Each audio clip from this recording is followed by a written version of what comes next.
Friends, welcome back to my channel. আজকে আমি বানাবো হলো দুধ পনির।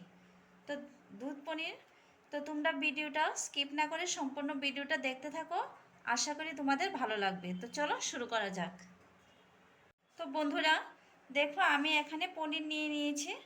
পনিরটাকে এভাবে কিউব শেপে কাটা হয়েছে। আমি এখানে 200 গ্রাম পনির নিয়েছি। তো এবার আমি পনিরটাকে হালকা করে ফ্রাই করে নেব। তো বন্ধুরা দেখো, আমার ফ্রাই প্যানটা গরম হয়ে গেছে। এবার এর মধ্যে আমি দিয়ে দেব সাদা তেল।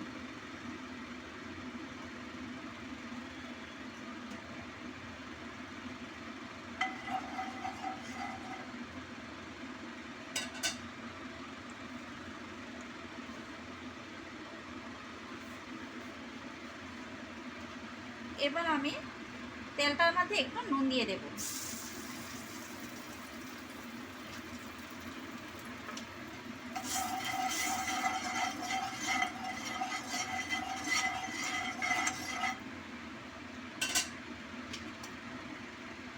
এবার আমি পনিরগুলিকে দিয়ে দেব।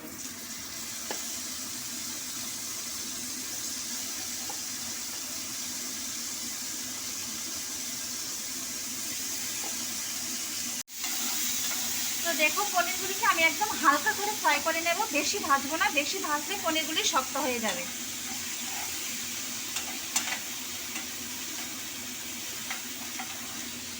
তো বন্ধুরা দেখো, আমার পনিরগুলি একদম হালকা করে ফ্রাই করে নিয়েছি। এবার এগুলিকে আমি নামিয়ে নেব।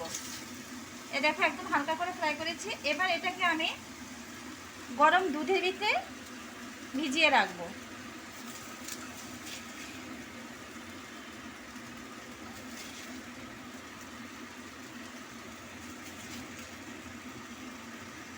তো এবার দেখো বন্ধুরা, যে আমি পনিরগুলিকে গরম দুধের ভিতরে ভিজিয়ে রেখেছি, তাহলে পনিরটা বেশি সফট হবে। তো এবার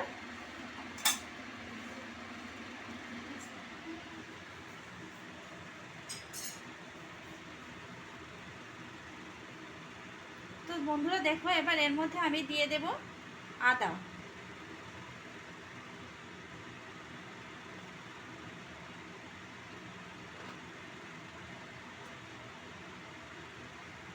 আদা, কাজু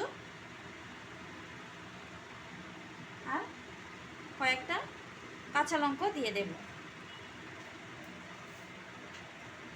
বন্ধুরা এর মধ্যে আমি আদা, কাঁচা লঙ্কা, কাজু, পোস্ত আর চারমগজ একসাথে দিয়ে নিয়েছি। এবার এটাকে আমি ভালোভাবে ব্লেন্ড করে নেব।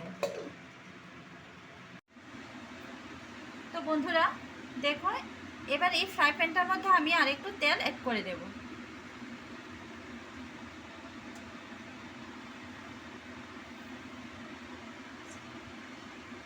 বন্ধুরা তেলটা আমার ভালোভাবে গরম হয়ে গেছে। এবার এর মধ্যে আমি দিয়ে দেব সাদা জিরে।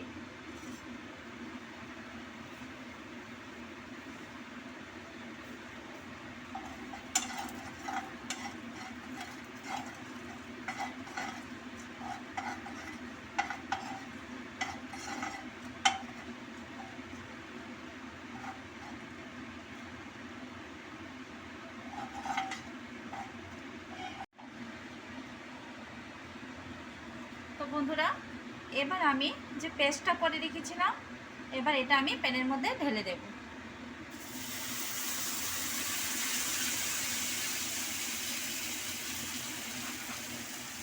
যে পেস্টটাকে ভালোভাবে নাড়াচাড়া করে নিতে হবে।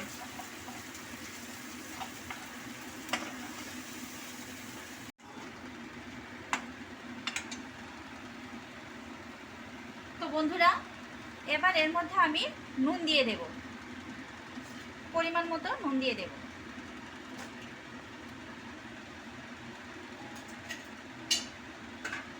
দিয়ে নুনটাকে ভালোভাবে মশলার সাথে মিশিয়ে নিতে হবে।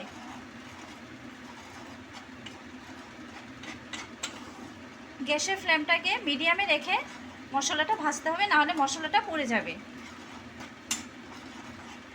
এবার মশলাটা ভালোভাবে কষিয়ে নিতে হবে।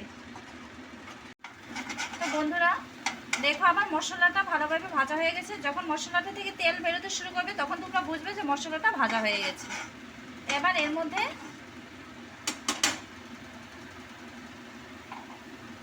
মধ্যে আমি দুধ সমেত পনিরটা ঢেলে দেব।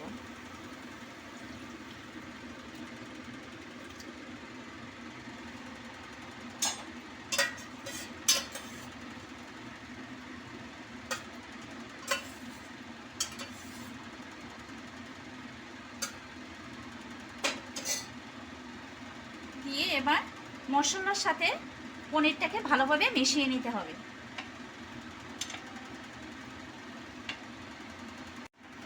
তো বন্ধুরা দেখো, এবার পনিরটাকে আমি ভালোভাবে মশলার সাথে মিশিয়ে নিয়েছি।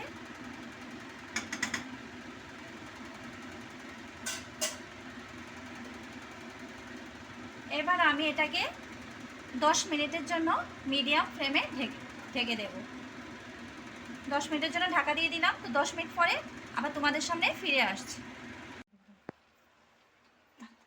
তো বন্ধুরা দেখো, আমার 10 মিনিট পর আমি ঢাকাটা খুলে দিয়েছি।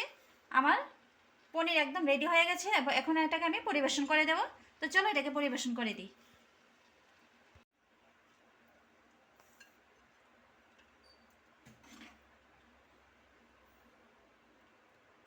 তো বন্ধুরা এই হলো আমার দুধ পনিরের ফাইনাল লুক। তো দেখতে কেমন হয়েছে তোমরা অবশ্যই কিন্তু কমেন্ট করে জানাবে, আর অবশ্যই রেসিপিটা তোমরা বাড়িতে ট্রাই করবে। এটাতে বেশি মশলার দরকার লাগে না, খুব সহজে হয়ে যায়, খুব তাড়াতাড়ি হয়ে যায়। তো আশা করি তোমাদের আজকে রেসিপিটা খুব ভালো লাগবে। তো আজ এ পর্যন্তই। আর যদি ভালো লাগে থাকে তাহলে লাইক, শেয়ার এবং সাবস্ক্রাইব করে আমার পাশে থাকবে। তো আবার দেখা হচ্ছে পরবর্তী একটি নতুন ভিডিওর সঙ্গে। ততক্ষণের জন্য সবাই সুস্থ থাকো, ভালো থাকো, টাটা।